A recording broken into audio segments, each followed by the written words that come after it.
दो मित्रों की कहानी, उमर और राज। परिचय। एक शांतिपूर्ण गांव में जो हरे भरे पहाड़ों के बीच बसा था, दो मित्र रहते थे, उमर और राज। उमर एक समर्पित मुसलमान था और राज एक निष्ठावान हिंदू। अपनी अलग अलग धार्मिक पृष्ठभूमियों के बावजूद उनके बीच गहरी मित्रता और परस्पर सम्मान था। यात्रा की शुरुआत। एक दिन जब वे एक प्राचीन बरगद के पेड़ की छाया में बैठे थे, उमर ने अपने धर्म में पाई गई एक रोचक बात साझा की।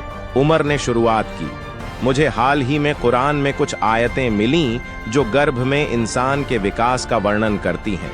यह आश्चर्यजनक है कि 1400 साल पहले लिखे गए ये विवरण आधुनिक विज्ञान की खोजों के साथ कितने मेल खाते हैं। राज, जो हमेशा जिज्ञासु और खुले दिल से सुनता था, उसने कहा, यह तो बहुत ही दिलचस्प है। उमर, क्या तुम मुझे इसके बारे में और बता सकते हो? उमर ने सूरह अल मुअमिनून 23, 12, 14 की आयतें सुनाईं। और हमने मनुष्य को मिट्टी के एक सार से पैदा किया, फिर हमने उसे एक बूंद के रूप में एक सुरक्षित ठिकाने में रखा, फिर हमने उस बूंद को एक लटकी हुई चीज में बदल दिया, और फिर हमने उस लटकी हुई चीज को एक लोथड़े में बदल दिया, फिर हमने उस लोथड़े से हड्डियां बनाई और उन हड्डियों को मांस से ढक दिया, फिर हमने उसे एक और सृष्टि में विकसित किया। तो धन्य है अल्लाह, सबसे अच्छा सृष्टिकर्ता। उमर ने आगे कहा, आधुनिक विज्ञान हमें बताता है कि गर्भ में इंसान का विकास चरणों में होता है। यह निषेचन से शुरू होता है, फिर भ्रूण गर्भाशय की दीवार से जुड़ जाता है, एक ऐसी संरचना बनाता है जो एक छोटे से मांस के टुकड़े की तरह दिखती है, और अंततः हड्डियां विकसित होती हैं जिनके चारों ओर मांस बढ़ता है।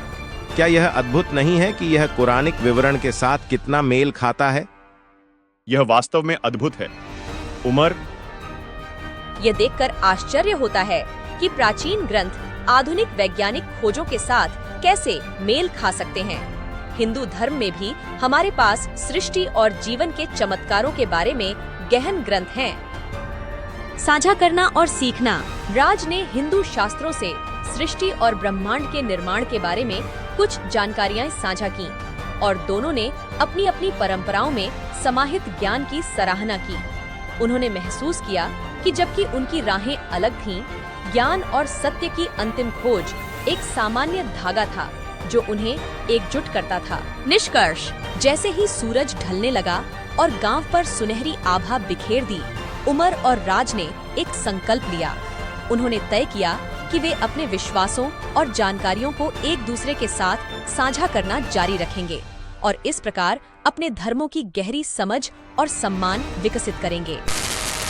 दाऊर कहानी का नैतिक। उमर और राज की कहानी यह दर्शाती है कि कैसे अलग अलग धार्मिक पृष्ठभूमि के लोग एक साथ आ सकते हैं, अपने विश्वासों को साझा कर सकते हैं और सामान्य आधार खोज सकते हैं। यह दिखाता है कि ज्ञान और सत्य की खोज एक सार्वभौमिक यात्रा है जो व्यक्तिगत विश्वासों से परे है। परस्पर सम्मान और खुलेपन के साथ एक दूसरे के प्रति दृष्टिकोण अपनाकर हम दुनिया और एक दूसरे के विश्वासों की समझ और सराहना